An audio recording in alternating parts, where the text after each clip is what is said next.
Hello, everyone. You are listening to Que Madre and Warrior Mother with Siobhan Hoover and Ana Rosa Rizo Centino on KZAA 96.5 FM. We're so happy to have you again.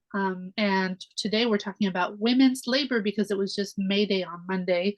And as we know, as usual, women are not always appreciated for our labor. So let's talk about it. And how do we let go of jobs that are not good for us? Ooh, that's a good topic. I mean, we came up with it together, so of course. We did, yeah. Yeah, I mean, I listen, I think that we all get caught up in these 9 to 5s where we might not necessarily be entirely satisfied or fulfilled, right?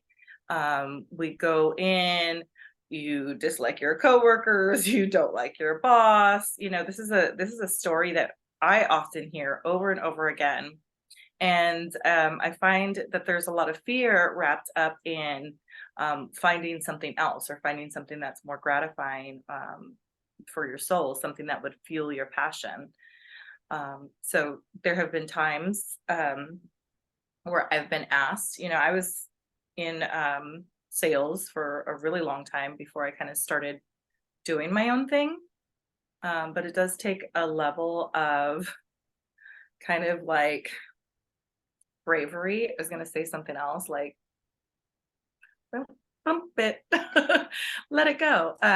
In any case, it does take a level of bravery, and you just have to kind of blindly, by faith, kind of take that step and just say, you know what, I want to do something for me.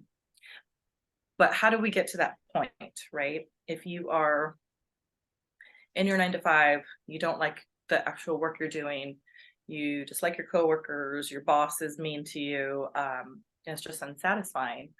What do you do? How do you get around that? Well, sometimes it is not a direct line. Like the process is not linear of how you get there. At least for me, it took a lot of heartache and being in jobs that just did not match up. But me being the optimist, I was always like, oh, wanting to do whatever I needed to do to make it work. But sometimes when people show you their, you know what, you got to believe them. Yep. Um, because if not, like it's a lot of mental and emotional toll that it takes on you. So it's like that saying, you have to kiss a lot of frogs before you get to your prince. uh, Yeah.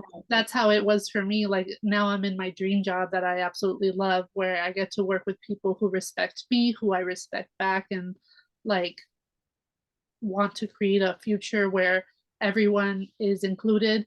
um, and so I think hopefully if you're younger on this process, that it doesn't take you all that heartache to get there and you just kind of believe in yourself automatically. But um let's be real, when you're a woman of color, like the society and the media and the oppressive forces that be do their best to make you feel like you're not worth it. So we have to love ourselves, um, because there are so many others that are not going to. And so I think if you can find that love and that faith in yourself, like you can blow your mind on what you can do. Like, let's take Ali, for example. Um, Mhm. she was in situations that were very abusive. And now she, is doing her own thing and kicking butt. And same with you. You've got your Warrior Mother oils and you're kicking butt with that. I see you're going to be at Mama's, what is it? Mama's Day. Yes. What is it? You tell us. Yeah. I think I'm forgetting what it's called, but it's at Shell Hoop or something. Yes, it is. In fact, it's the Mama's Market. It's Saturday, May 13th from 4 p.m. to 7 p.m. Down at the Funk Zone Patio, the Shell Hoops Meat Company. And we have a bunch of vendors and artisans coming down to, sell their goods and come down and get your last minute gifts. My little shameless plug, right? Um, get your last minute gifts for Mother's Day, and especially some essential oils. Well, yeah, and it's several people that are going to be involved with it. So we're not just, advertising for one company, Not because just me. yeah, Yes. we can't do that on radio. But yeah, definitely go out there and support, because we want our mothers to know that they're valued. That's part of what this show is about. Right? Mothers having what they need, the love that they need, the support that they need. So let's go out and provide that. Absolutely, yes. And one of my favorite mamas is Leandra Shalhoub over at Shalhoub Meat Company in the patio, who kind of she runs the show over there, and she works her tail off every single day. So go down and buy some food. There's going to be a DJ, one of my favorite DJs there, Smooth Exchange, playing your old school music. So it should be a great time. Okay, I have to give a suggestion to everyone listening. They have a peanut butter and jelly sundae that is like phenomenal.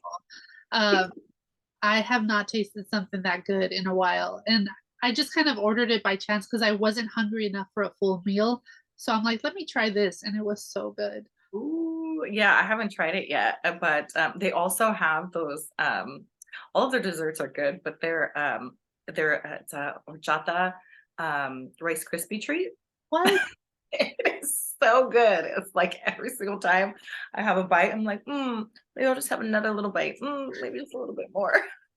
Now I'm hungry. This isn't fair. Uh, well, We you know need to what? go to eat somewhere too. Yes, all their food is super flavorful. They ended up on that diners, drive-ins and dives show recently for Oh their chicken wow, that's sandwich. so cool. Yeah, for their chicken sandwich, and they have mole tacos that are apparently delicious too. I haven't tried the tacos, but the sandwich is amazing. Nice, very nice. So. So now uh, I'm just thinking about what I'm gonna eat for dinner. But yes, we're having a show right now, so let me refocus. well, yeah, well, let me focus. So, one thing, that we're talking about, just women in business, is that a lot of times we're on a paper chase, right? Mm, It's the capitalist society and being um, like equating your value or your worth to your dollar and trying to maximize every day where you like might work for, I work 12, 14-hour days often. And it's not necessarily a brag, it's kind of like, well, some days you run yourself to the ground, and it's not necessarily what we should be doing for ourselves and for our well-being. So for the women out there who are just, kind of like grinding down to the bone, um, my suggestion is to always make time for yourself in a way that allows you to decompress. Um, Grounding is one of my favorite things. Moving your body, we talk about that a lot. Moving our bodies in ways to kind of move the energy through our bodies. But really, I just feel that sometimes we might be holding on to something too tightly, and it doesn't allow our blessings to be fulfilled. So for example, if your hands are full over here, how will you ever come to receive your blessings here? If your hands are full, you can't grab anything else, you right. know. Mhm. So it's like you have to be able to let go in order um to receive more. Mhm. And I learned that lesson in when my son was born. I was working, I was traveling a lot for my job, and although I enjoyed the company, my coworkers, I really loved the travel to be able to go see different places, um, and meet people face to face, that you talk to on the phone all the time. It just didn't align with the fact that I was like, okay, I leave my son at 7:30 in the morning. I get off of work at 5:30, which means I'm home 5:36, and I get to see him like 2, 3 hours before it's time for him to go to sleep. And so it really kind of tugged on my heartstrings in a way that was like, I don't want to do this. Like, I want to be able to raise my baby. I want to see him more. So, Well, and to be clear, that is work too. It's just in a capitalist society, that's not work that is compensated with money and resources, unless you're actually like a childcare worker. Um, But as mothers, we provide so much labor to the society that goes completely unrespected, unresourced. And so I don't think that we will ever receive as much as we give Right. to this world. Yeah, and you know what? Sadly, the expectations are that, we work as if we don't have children. Mm. Or you know what I mean? It's like Well, you're it's ex both, right? It's like work as if you don't have children and take care of your kids as if you don't have to work. oh, yes, yes, yes. So it's And like either way, we're not meeting expectations. right. And you know what? And then and let's also talk about this running list through our minds, right? Um, that have nothing to do with work, but just like, okay, you have to ensure that all of your work's complete and that you're doing a great job there. And then there's this, oh yeah, I have to pick up this for dinner. Oh, you know, my daughter just grew out of her shoes. She needs new shoes. Oh, and you know what? I need to order those light bulbs. And I just don't feel, and not to say that this doesn't happen for men, but I just don't feel that most fathers have that constant running list through their mind.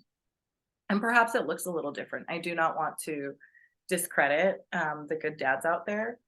I'm just saying for mothers, it is something that every single one of us experiences. At least every single mother that I've talked to has experienced it. And like you said, I just don't think that we're getting enough credit for holding things down the way we do. Yes. So, in case you haven't heard it yet, mamas, thank you for taking care of your kids. Thank you for taking care of your home, for just providing so much love to your family and to your community, and probably to your workplace too, that also goes uncompensated. Yes. If you don't hear it from anyone else, you hear it from us. Yeah. We appreciate all that you do. We love you. Yes. I feel like whatever, kind of in a space where whatever doesn't belong um to you, you just kind of have to give it back to whatever source it came from. So if you are just feeling undervalued at work, you give it back and you just and let go. Um and what does that let go look like, or what does it mean? And I really like the fact that you said it's not necessarily linear. Yeah. It might take time and you might have to make a few pit stops before you finally get to where you want to be. I just feel like for me, I'm kind of like always moving. So we were talking about off air, we grow, we evolve, we shift. You have to be like water. I think that's what a quote from Bruce Lee Yeah. said. You have to be like water. You have to flow, you have to change, yet you're still the same, right? You might still be the same person. However, there are things where it's like the only constant is change, Yeah. and we have to be able to adapt to that. And water has a memory.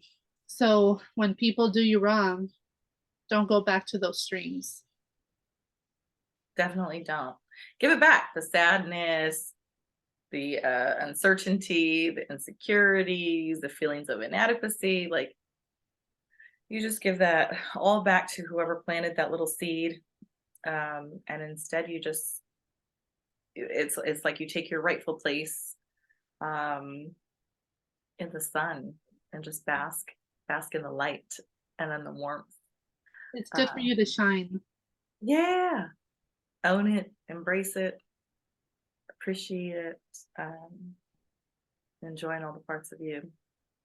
And those of us who have daughters, our daughters will see us doing that and then they will want to do the same. I hope so. And then I also hope that, because I have a son, I hope that he sees that and is like, that's, that's the type of woman that I would want to partner with. Support. Yes. Support. Yes. So, so it's very important, and I talk a lot about this with friends, and that, we are modeling for our children. And a lot of times you'll hear, oh, moms, be this way so that your daughter is this way, or men, do this so that your sons, you know, can you lead by example. But what I don't think that everyone is realizing is how much, um, like my daughter is looking at what her father's doing as something that is acceptable in a partner. My son is the same thing. He's looking at me like, oh, well, that's, that's what you accept as in a partner. And I just hope for, my hope is, that all of the children that I'm around, not just my own kids, but, all the kids that I might, um, mentor or have this teen group with, is that they see the value in, in the things that I do, and kind of like living passionately. And no, I'm that is my wish. Yes. I think your wish will be granted. Hey, I'm looking in the future. we're manifesting it. We're gonna speak it into existence. Absolutely. Do we want to do station identification really quickly? Yes. Would you like to do that? Ah, okay. Well, you're listening to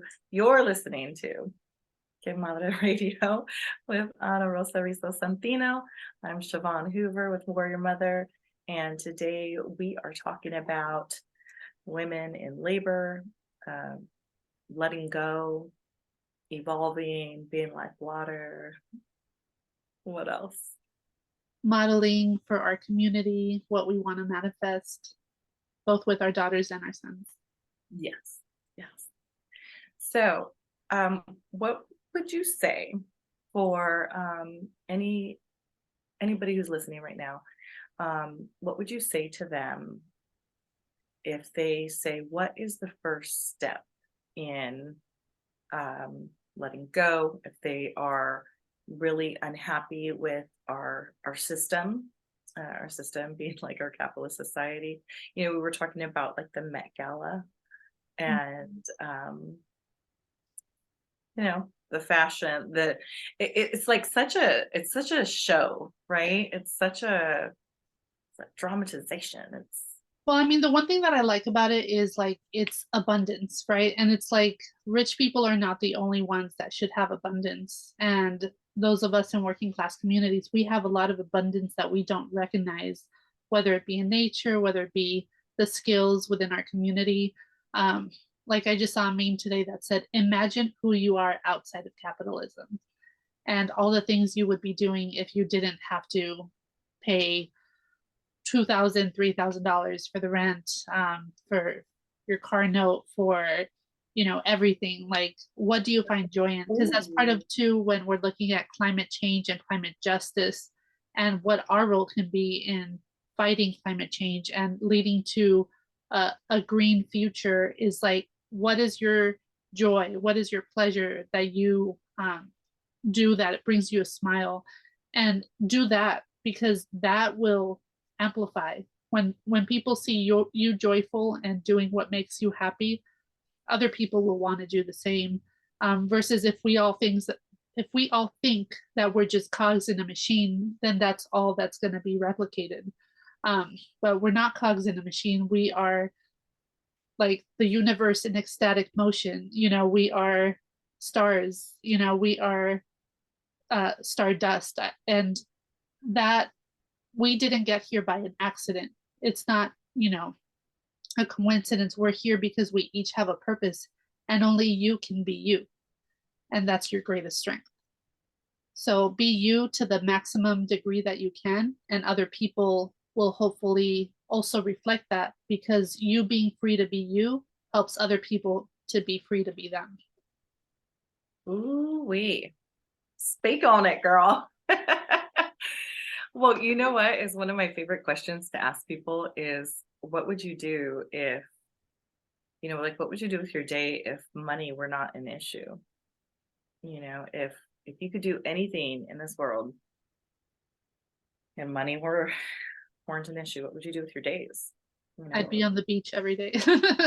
I know. Well, I would I would travel. Like I would go places and Yeah. eat all the authentic food and all that stuff. But and what's strange is that, you know, as children, you know, you ask children like, what do you want to do when you grow up? They're like, I don't know.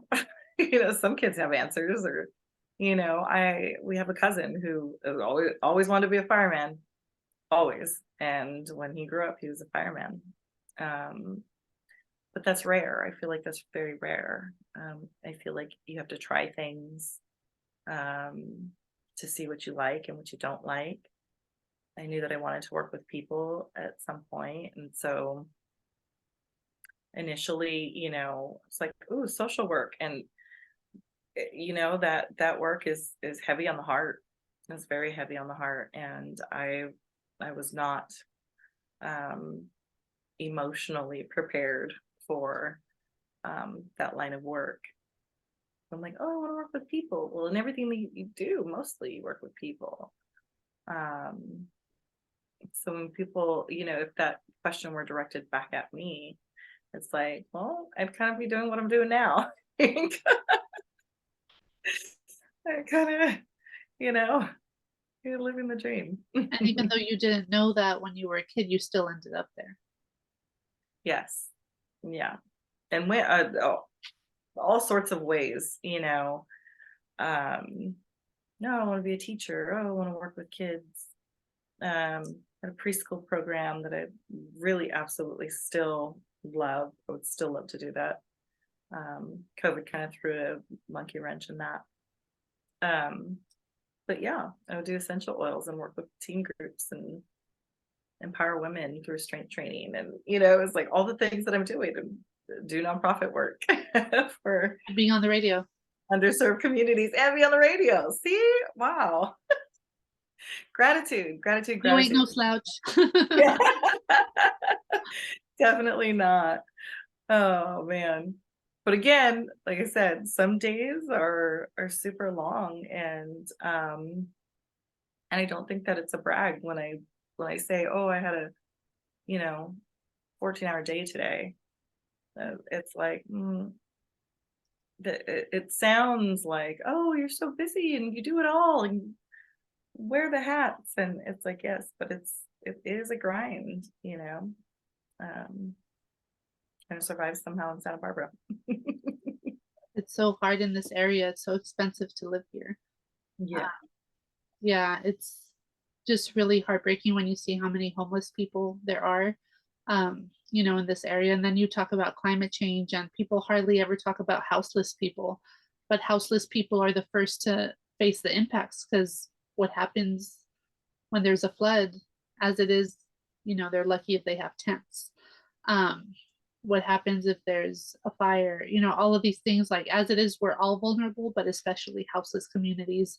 And the more expensive rent gets in Santa Barbara and surrounding communities, the harder it's going to be to maintain roofs over our heads. And, it's really frustrating that people talk about houseless folks as if they're some kind of pariah on society, but really a lot of us are just a paycheck or two away from being houseless ourselves. So let's not alienate folks because we could be houseless at any moment if, let's say we lose our jobs, knock on wood, like we need to treat each other as though we are all part of one human family because we really are. Well, that's what I was just gonna say is like we need to remember that they are human beings. And I feel that for one reason or another they do get dehumanized, and especially here in town, I see so many complaints from people about, oh, the houseless is correct term rather than homeless. Okay. And so and in my mind, I'm like, okay, well, then, what can we do about it? Do you have a solution? Um, what are some things Rent that, control. yes, yeah. I was gonna say, and mental health services, for sure. I feel that um, a lot of folks do suffer from that. I just read a post from one of my girlfriends whose brother chose to be houseless. He just um decided that he did not want to participate in society in the way that it was set up here, and he is more comfortable um, in that lifestyle. But she does feel that he needed more mental health support, um, because of his choices. She felt that he needed that, and so I think that that is something certainly lacking.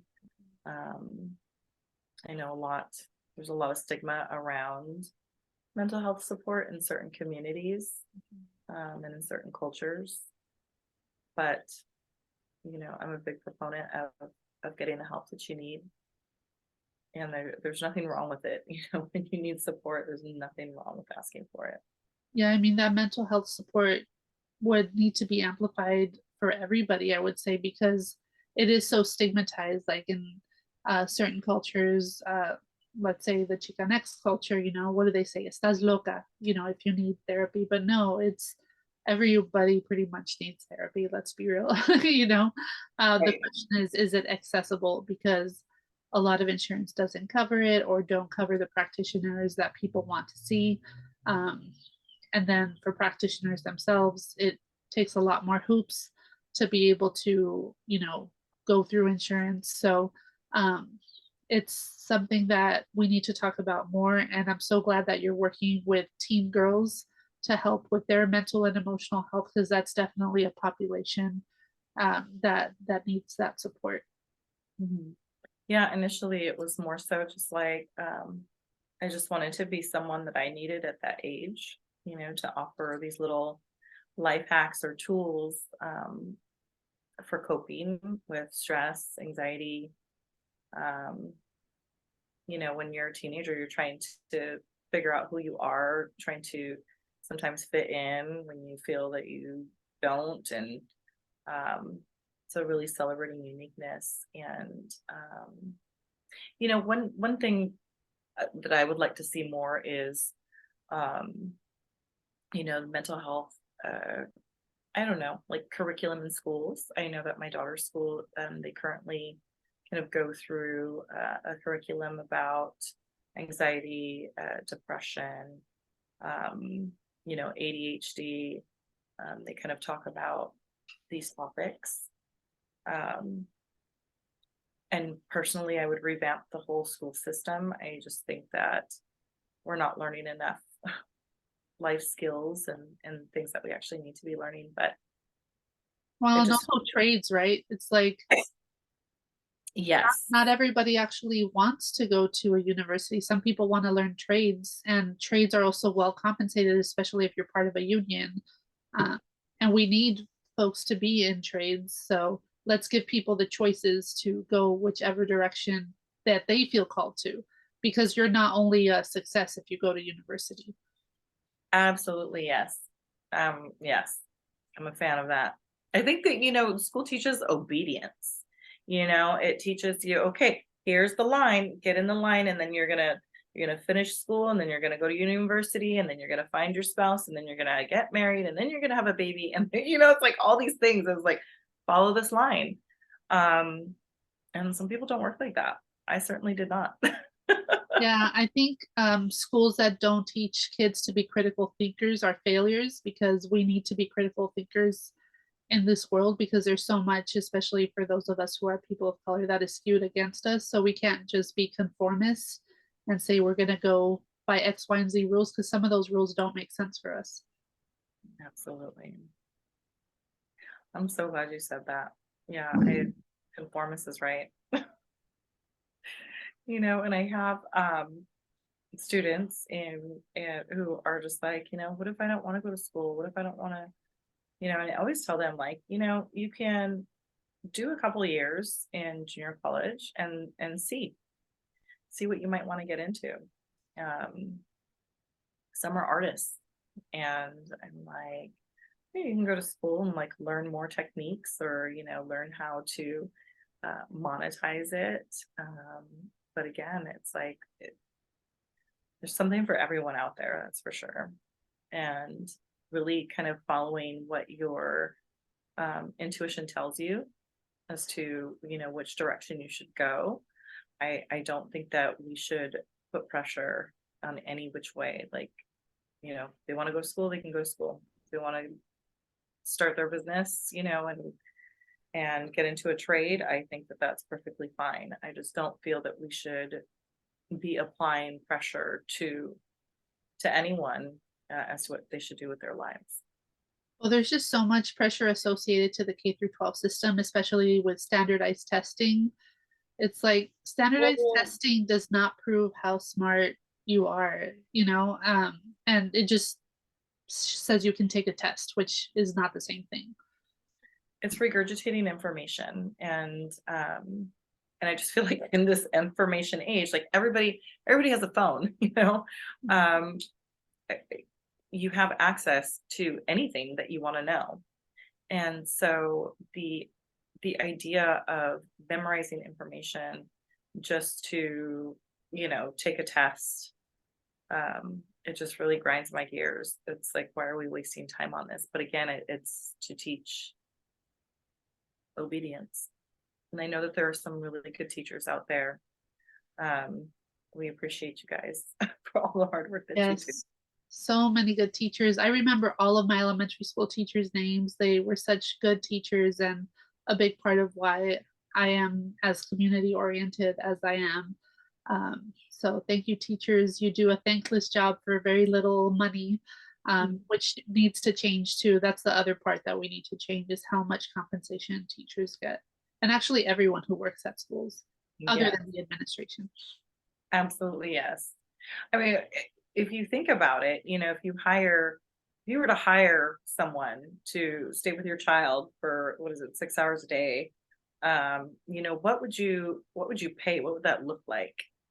So it's like these teachers should be making well above, I mean, what doctors make, that Yeah. to me should be, um, if we're putting our children in the hands of these people, well, let's compensate them properly, so that they can be motivated and, inspired to, and not have to think about, having side jobs, or, let's let them fully focus on what their goal is. Um, I One know job that, should be enough for everyone. Nobody should have to work multiple jobs to survive. yes, yeah, and that used to be the case, right?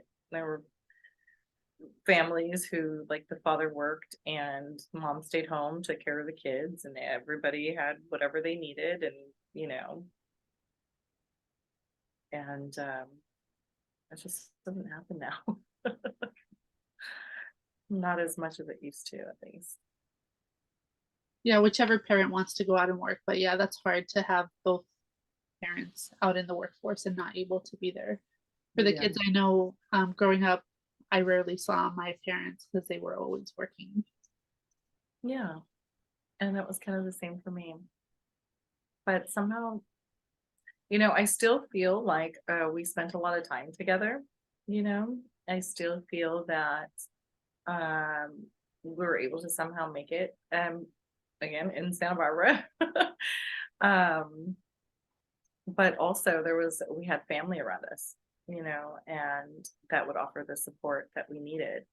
And so not everybody has that. I'm really grateful for that, in growing up. But we would be over, at our Thea's house after school, and all the cousins would be there, and yeah, and our parents just did their thing.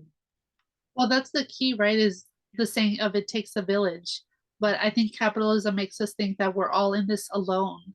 And that's what makes life feel so hard is when we think that we're in it alone and we have to be Wonder Woman and carry all these plates at once while having zero support. And we just cannot live like that. We need to reach out and support each other and kind of destigmatize that notion and let us see that we're not alone. We are part of a community, and that if we all support each other, the load is so much lighter. Yes. Be empathetic to each other, be kind. You never know who's having a hard day. All of these things. It's like we need those daily reminders, though. Um, it's necessary. I think it's necessary that when you check in with someone and you say, "Hi, how are you?" to really listen carefully and be thoughtful about it. You know, it's a mindless thing. I know that. How are you? How are you doing today? And it's kind of just something that we say. But if you ask that question, really listen and listen with intent. Yeah, I mean, ask the question like you want a full answer, right? Like give the eye contact and make people feel like they can say something other than just good, because I think that's what most people expect is they think if they're asked how are you, they're just supposed to say okay or good, and that's kind of the end of the conversation. But really, usually there's a lot more to the answer than just okay and good. Mhm. Yes, and hold that space for your friends and your coworkers, you know, your family. Yeah, and that to me is really something that I've been working on lately. Work in progress. Yes. Well, shall we do station identification one more time? Yes. Was it me? I can do it if you want. You are listening to Que Madre and Warrior Mother, Siobhan Hoover and Ana Rosa Rizo Centino. We are missing Ali Cortez in the month of May, but she will be back with us in June. You are listening to 96.5 FM KZAA. And today we've been talking about women's labor, whether it's respected or not, usually not, and what we can do to take our labor into our own hands and succeed. You know, one thing that comes to mind as well, and Rosa, is women who get into high positions, the higher ups, as we call them, um, and the stigma that's around them that says that they're aggressive or that, you know, they are, you say like keywords, that they are, um, you know, they lack empathy. There's all of these really strange, um, I don't know, there's kind of like a negativity around it, sometimes that I find from society in general. Um, and I would just like to take a moment to uplift those women who are in those positions that get called those names, that are, you know, having to battle with, you know, men at work, who are having to battle with maybe their families at home, because perhaps they are, you know, sole one working in their home. So I just wanted to take a moment for that, for all you the badass ladies out there who are holding it down, in those roles that are super powerful in whatever it is that you do. I just want to take a moment and applaud you and let you know how grateful we are for you. Yes, you are a baddie. You're not the other B word. Sorry. Yes. The baddie is what I meant. Yeah. You are fierce and you're assertive. You're not aggressive. You are exactly as you need to be. Yes. The true leaders out there. Um, we see you. We see the work that you're doing, and like I said, I appreciate it. It's giving all of the younger ladies something to look up to. We And salute you. We curtsy to you. what's that? I said, we salute you. We curtsy to you. What else can we do? Yes. Yes. Sending you a fist. A fist pump. A fist pump. I'm bringing it back, y'all. A round of applause. And 2 snaps. Yes. All day with this one. Oh man. Well, what do you think? I think it's time for us to wrap up, but I'll miss you until next week. Yes. I'm taking a little vacation, y'all, this weekend, taking a little brain break. And What you doing? I want to know. yeah, so we're going on a cruise, a little 4-day cruise Oh, down to cool. Ensenada, and it's a concert cruise. So There will be lots of bands and Who's playing? performances. Oh my gosh, so it's like Evelyn Champagne King, it's What? Lakeside, it's Bretton Wood, it's So jelly. Very uh, jelly over a here. lot. Yes, it's yeah, it's a lot of people. And so I've got about 30 friends or so that are going with us. Oh my And gosh. I know. Initially it started with a small group and then one of our friends it was his 50th birthday yesterday. So Oh, right. kind of honor that and happy heavenly birthday. He passed away in November. But we had all booked this trip before then. So we are going and kind of like honoring him as a way of honoring him and celebrating his birthday and just in the togetherness. I think that this friend group offers a lot of support. So I'm excited. That is so beautiful for you all to honor him in that way. I think he's gonna be watching and very happy, probably dancing with y'all. Absolutely, yes. He is. He used to always want to dance battle my son, so How I cute. always have this like memory of him dancing and like I said, one of his favorite bands is there, so we're gonna just really kind of turn it up for him. Brenton Wood is my favorite. Really? Yes, he's the soundtrack of uh, my relationship with my husband when we first started dating. That was the first CD that he gave me. Is the Oh, Brenton Woods 18 Greatest Hits CD. that's so sweet. I'm gonna go play that now. Boogum Boogum. I think that was Yes. my favorite. Yeah, that was always my favorite one too. Oh, so yeah, taking a little brain break. But I will be back for next week's show. So Yeah, yeah. Next week we will be interviewing Ash from Pura Luna. So we're very excited about that. yay. Okay. Stay tuned. All right, everyone. You have a good evening. Thanks for listening. Peace.